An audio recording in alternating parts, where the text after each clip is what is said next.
Hey, happy Friday. Happy Friday. Good hot topics.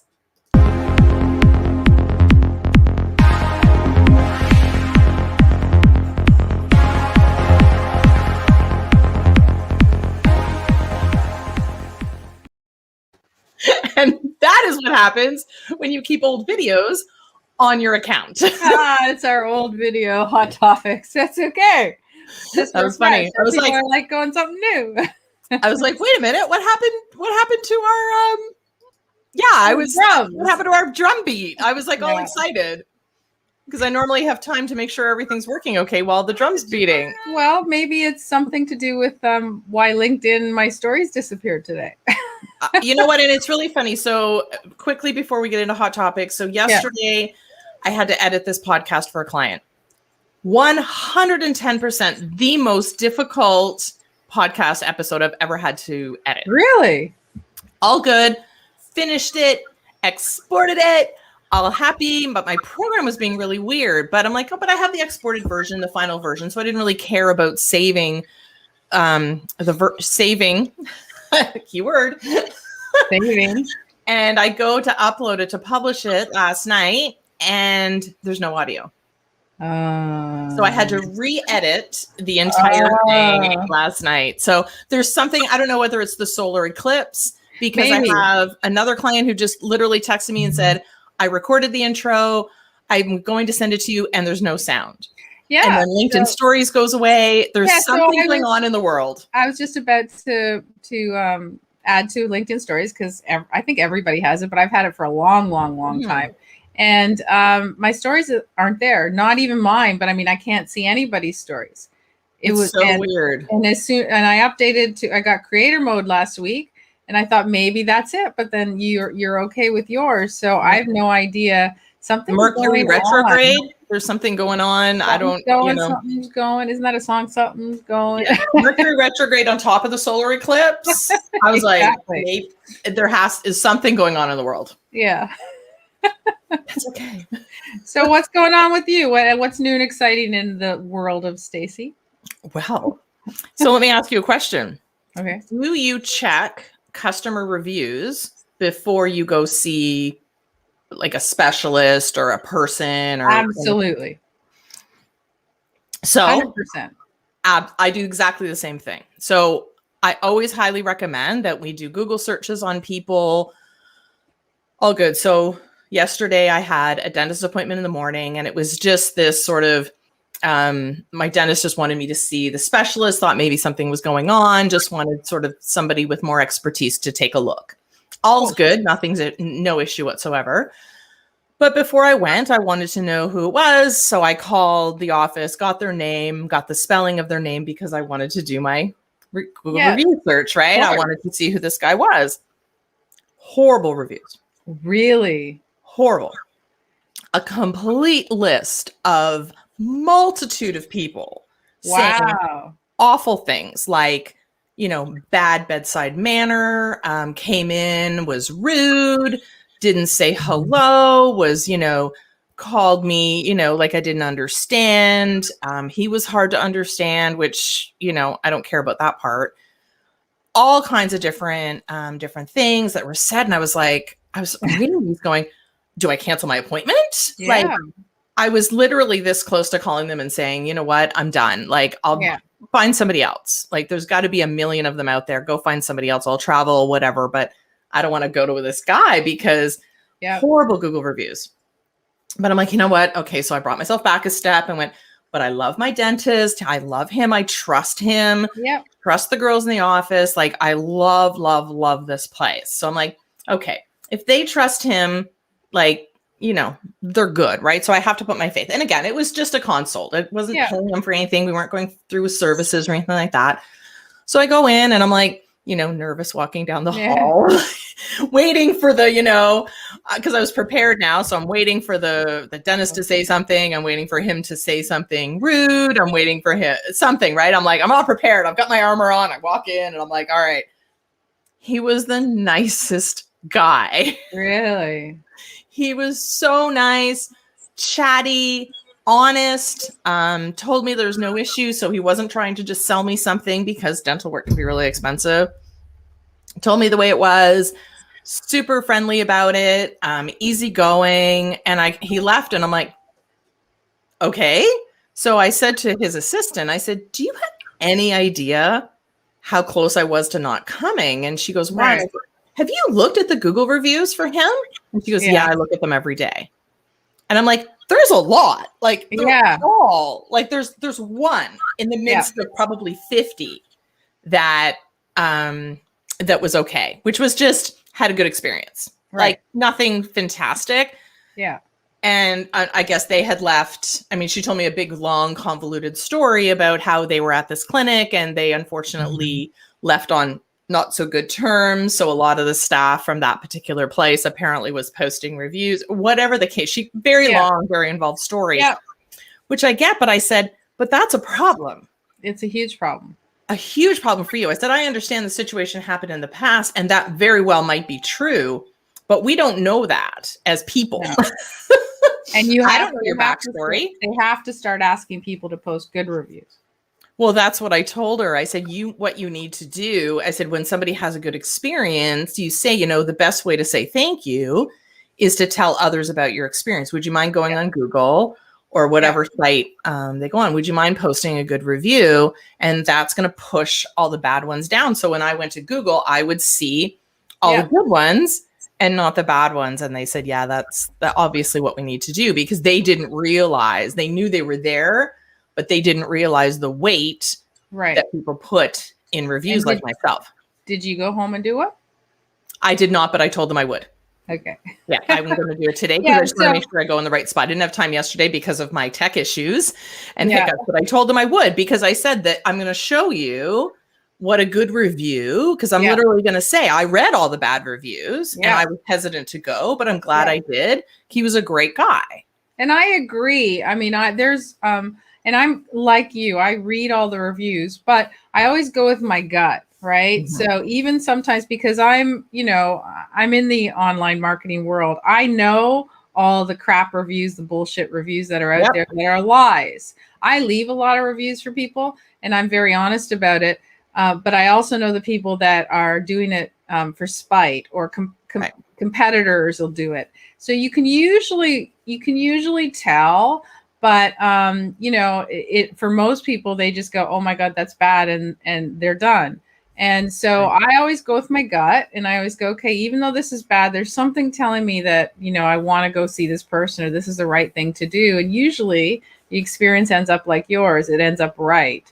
So yes, you take weight on those reviews. And yes, it's important for you to ask for good reviews. But at the end of the day, you're hoping that people are smart enough to recognize that, the experiences are different. So if you go look for reviews for my doctor, they're not so great. Oh, really? And I love him. And I will tell you the difference is, like, I've read a lot of bad reviews for him. And he's very, like sarcastic and short and abrupt. And I love everything about that. Right. Mm-hmm. So I love the fact that, we don't go to these long, convoluted conversations. If he says something, he'll go, well, you're just, he'll say something flippant, like, well, maybe it's just because you're old. And I think that's funny. Yeah. So I don't get, crazy about it, but other people don't like it. So you have to also take into consideration that, everyone's not for everyone. Yep. And that maybe somebody that you like, somebody else won't, but at least you can give your honest feedback and say, I would recommend this person to anyone. It's kind of like we have a doctor in common. I'm not going to say it because I don't want people then to go know who it is, but we have a doctor, not our GP, but we have a doctor in common who I love. Who is like one of my favorite people ever. And I have someone that can't stand him that said, worst experience ever. And I can't even fathom. Yeah. My brain can't even get around how you could possibly have a bad experience with him, because he's like the nicest guy. Patient, like easygoing. Yeah. But she is like, oh, can't stand him. I would never go to him. And I was like, wow. So I don't really, so again, you don't know, right? You don't know, but it's good to read the reviews and, find out what the difference in, what it's kind of like.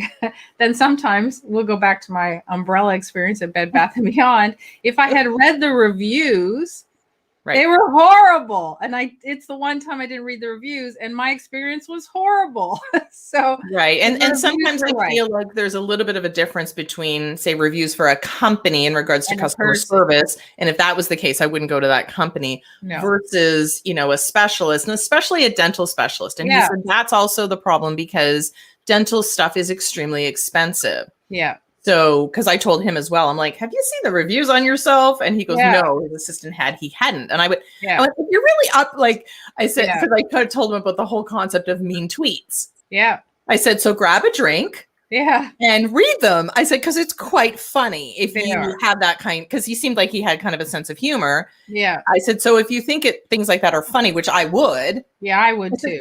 Go read them out loud because your family would probably find them really funny as well. And when you're like with us, like we're in the online marketing world, so we're okay with, it doesn't matter if somebody says something negative. We just kind of laugh. It's funny, right? It doesn't mean anything to us because we know what we're providing in terms of, but people that are usually in service industries, professional service industries, have no clue about that stuff. And they would be devastated, most of them, right? Because exactly. And like I said, you do have to take with a grain of salt. So important to read. I think it's very important to understand what people are saying, but also take it with a grain of salt. Like I said, dental stuff is very expensive. So a lot of them, maybe didn't want to pay, or maybe, whatever the case may be. And therefore it's a bad experience in the end, even though everything was good up until that point. Yeah. But yeah, so understanding both that, your experience might be different. So obviously going with your gut, and also understanding that different people, like our common doctor, somebody doesn't like him, whereas we do. Yeah. That's not a reflection on him. No, that's just a personality conflict, which is why there's lots of different people. Same with coaching. Yeah. The reason you have a discovery call is to make sure it's a good fit, both for you and them. It doesn't mean that they're not a good coach. It just means that from a personality perspective, it's not a good fit. Yeah. And I think with anybody. And I think that's where and we teach it a lot in the programs. That's the miscommunication about what a discovery session is, because what happened in the last couple of years is people taught discovery sessions as a way to sell somebody. And that's not what a discovery session is. Discovery session is this a good fit for me and you, the coach or the client? And can we work together to help the client get to where they need to go? It's not about a sales pitch. And unfortunately, that's what's been taught over the last couple of years. So that's why everyone's scared now of going discovery session. You had a discovery session. It was a consult, right?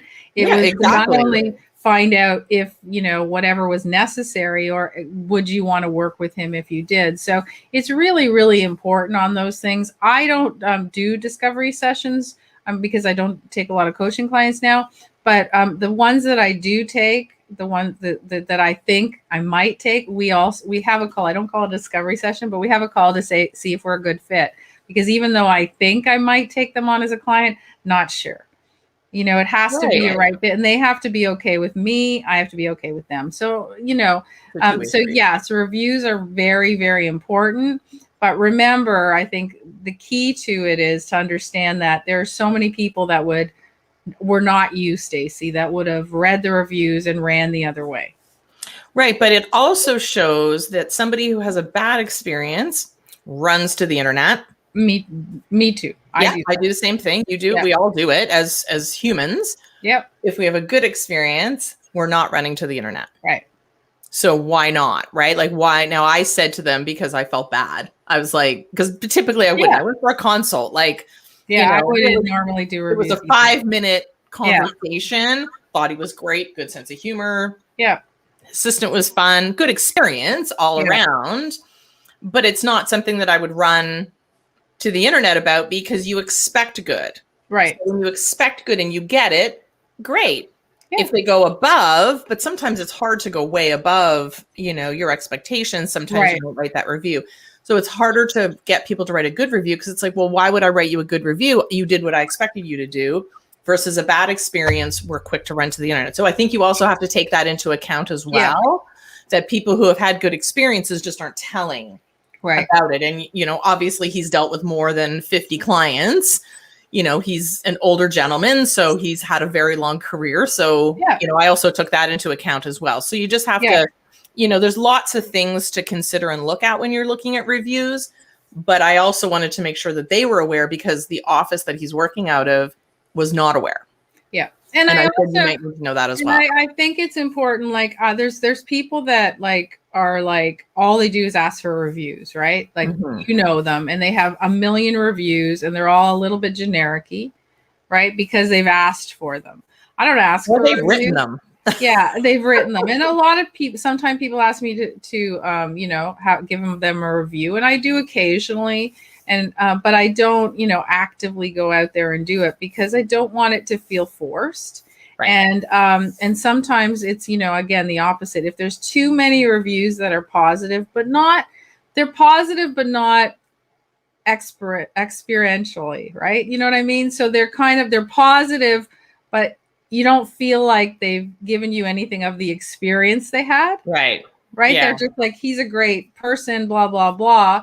And then you're like, well, hang on here. I'm not sure if that really was that they experienced it or they were asked for a good review. So, when somebody says, they took me from here to here, or they solved this problem, then that to me is a good review. So, be careful. Like, don't, just because we're talking about reviews, don't run out there now and ask every single person for a review. Ask the people that actually, benefited from the experience with you. And then at least, because people are starting to see through some of the reviews that are coming through. Yeah, and the same thing with testimonials, recommendations on LinkedIn. It's kind of that whole conversation around social proof. Right.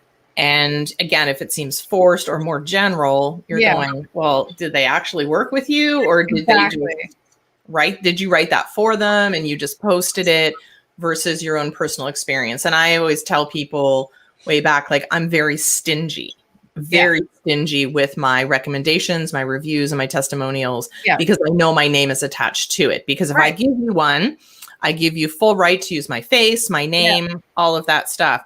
Because I've also had situations where I've reviewed a company on Google and I've heard that they've gotten clients because of my review. They said, why are you here? And it's because Stacy, because people out there trust me. Right. So that's why I'm very stingy, because I want to make sure that if you saw a review on a company and you came and asked me about it, I will tell you my experience. It's not just I'm writing it to be nice. Like, I would tell you my experience because I experienced it and it was good. Yeah. And I mean, I do that all the time. When I really love what I experienced, I will give them the review, regardless of where it is. And I'll say, use my, go ahead and use it, because it is a testimonial or an experience is a thank you. It's a thank you. Yeah. Thank you for the great service. I'm going to help you by spreading the word. And that's really because, people don't do it enough. But, it's really challenging because, I've had people ask me for testimonials and I'm like, well, I didn't really work with you. You know what I mean? Like, I might know you, but I don't even know if you're any good at what you do. You're a nice person, but are you good at your job? I don't know. and just be careful, because I've had people contact me specifically about LinkedIn and said, can we do a recommendation swap?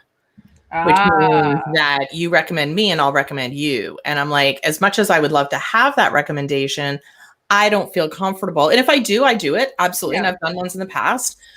However, if I don't feel comfortable, I will say no, because again, my name is attached to that. So if you anywhere in the internet land, if you see a review or a comment or a recommendation from either of us, it's legit. Yeah. It's authentic. Unless they took our face and name and we don't know about it. So if it seems really weird, if it seems really, really weird, just send us a message and go, hey, did you really review this? And we're good. And I'll say yes. And I'll jump on the phone and I will scream it from the rooftops. Yeah. But if it's just a they were really nice. I probably didn't write Yeah, that. exactly. So on that note, I was, I told you guys about my experiences with Bed Bath and Beyond, and I've had horrendous experiences with a lot of companies And lately. if you don't know what she's talking about, it was go to one of our past episodes about, it's titled Bad Customer Service. Yeah. So I'm waiting, I said this the other day, and once I get confirmation and the person did what they did, then I will go ahead and write them a great review. And I will say how they solved my problem. So I'm absolutely just waiting. I have no way to know if they solved my problem because they would have delivered it up north and I'm not there.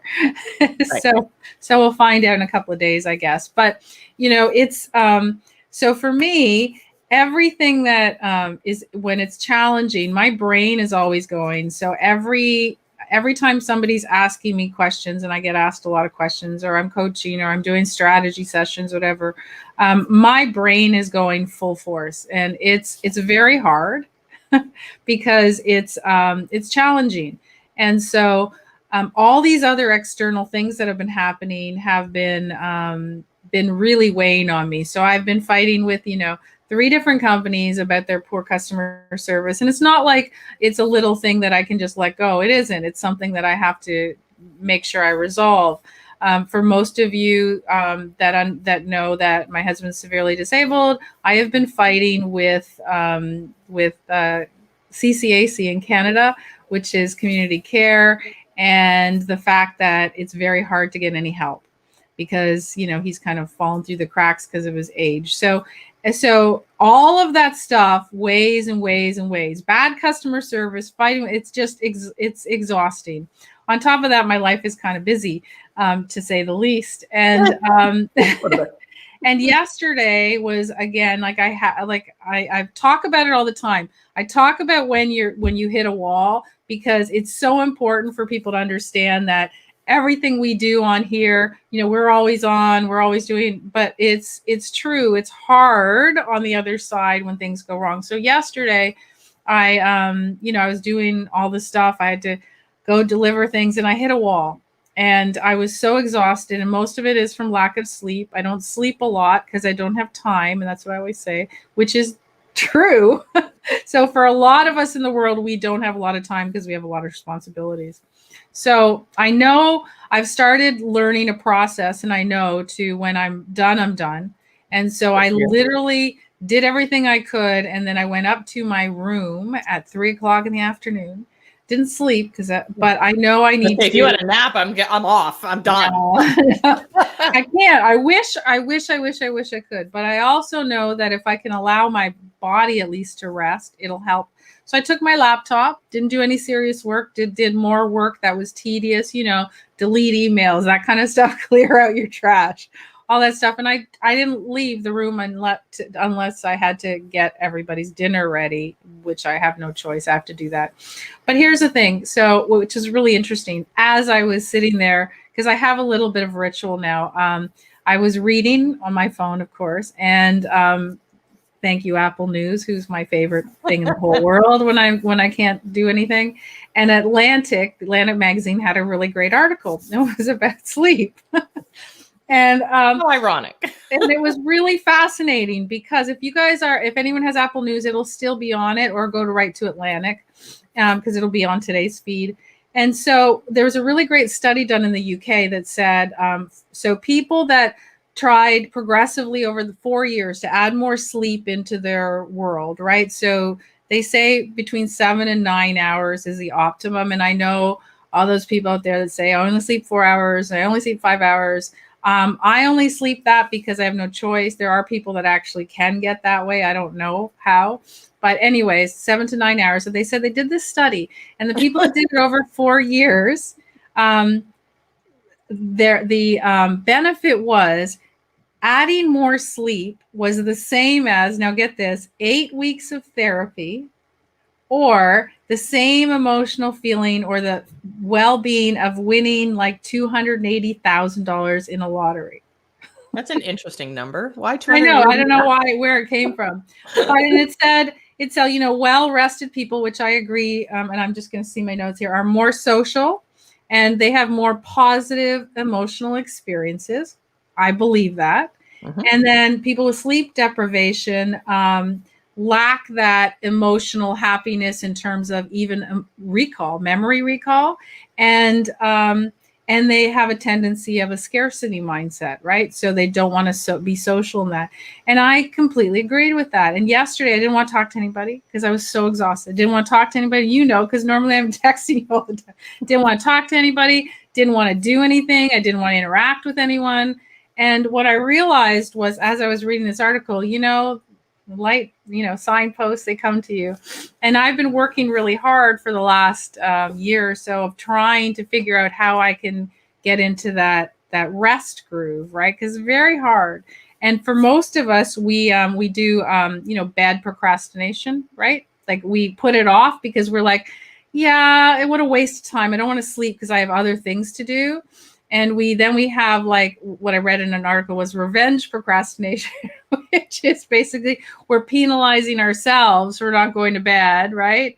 And that's an interesting term, revenge procrastination. Okay. Yeah. So we're penalizing ourselves for not going to bed. And basically, and I get it, it's sort of like a loss of control, right? Like, because it's kind of like, well, I don't get to, like, I'm not going to do that because it's like, I don't want to go to sleep. I don't have time to go to sleep. And so we're sort of like, that's just out of, I'm going to control that, which in fact is actually hurting you. Right. Right. Interesting. So it's interesting because, and I think it's important. And the reason I want to talk about it specifically is because I was one of those people who, remember Ariana Huffington came out with that sleep thing. I don't know if you remember. Ariana Huffington is really, really wealthy, right? Yeah. Huffington Post. She's got all these programs, all this stuff. And then she came out with this thing about how, if she has to sleep, I don't know what it was 10 hours or something like that. And like she was promoting all this sleep. And I was like so angry because I was like, it's easy to say sleep 10 hours when you're wealthy.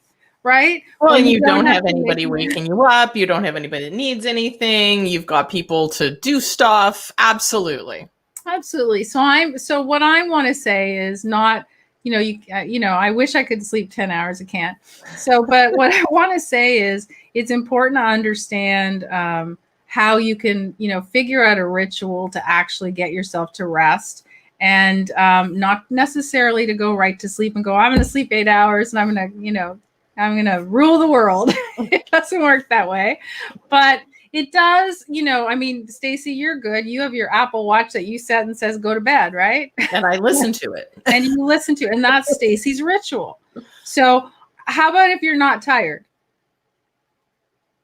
What happens if the Apple I don't know what that's like. So you have a routine. Yeah. You have a routine now, it's time. So I have a routine that I now go into my room earlier. I don't go to sleep, but the ritual of going into my room an hour earlier, 2 hours earlier than my expectation used to be forces me to start decompressing. So it doesn't matter what I do. I know people say, well, you're reading your phone, but that to me is relaxation. My mind feels better when I'm learning stuff. So I like to read and that relaxes me.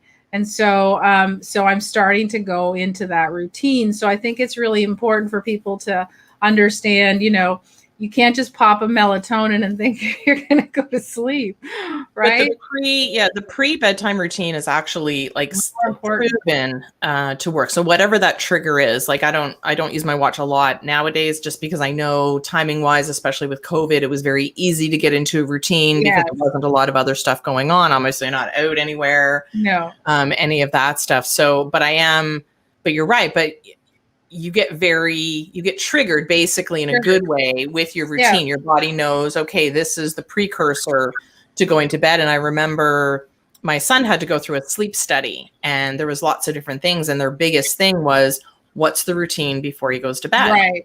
Right. And there needs to be a list of things that you do that triggers your brain to go, oh, now I know when this happens, I'm going to be going to sleep soon. It's almost like the melatonin because it's the routine. It's a routine. And right. it And that's was, why they say like vacations, try to stick with the same routine. Kids, when they're, coming off of summer vacation, like a couple of weeks before, get them back into the right. routine that's triggering their brain that they need to go to sleep, because summer schedules are off for teenagers and stuff like that. And, the same thing, if you can, weekends, that's what they say, like try to stick with the same schedule. Right. So that your body will know it's time for sleep. And I think it's crucial. just so for anyone who's, we've all done it, stayed up at night, all night to make a deadline, to study for an exam, to do whatever. We all do it. There's no issue. But the key is to really understand your body and understand, when you're feeling a certain way. Maybe it's just sleep. Maybe you're, and I've been saying it for a couple of weeks now, I'm exhausted. And I realized finally yesterday that, I can't ignore it anymore. Even though I have deadlines, I have to go lie down. So even if it's just decompressing, right. Yeah. And getting me ready. So for me, for some people it's, lie quietly, listen to meditation music, have complete darkness, put a mask on, whatever it is. For me, I literally read my Apple News, and I know it goes against what everyone says with everyone would say the opposite on that one. Blue light, all that stuff. And the reason I'm saying it is because it works for me. So before you try to, only go with what somebody recommends, listen to your own body, listen to how it works, and say, well, what works? What I do know is I need to stop texting. So I don't text anymore. I used to do that in bed, because that's a different conversation. That is your mind thinking and responding. So I don't text anymore, but I do read, and reading to me is soothing. And, as much as everyone keeps saying, don't do it, I think about, what did you do for your kids when they went to bed? You read them bedtime stories. Yeah. So in fact, Apple is reading me bedtime stories. That's the truth. That's how I feel.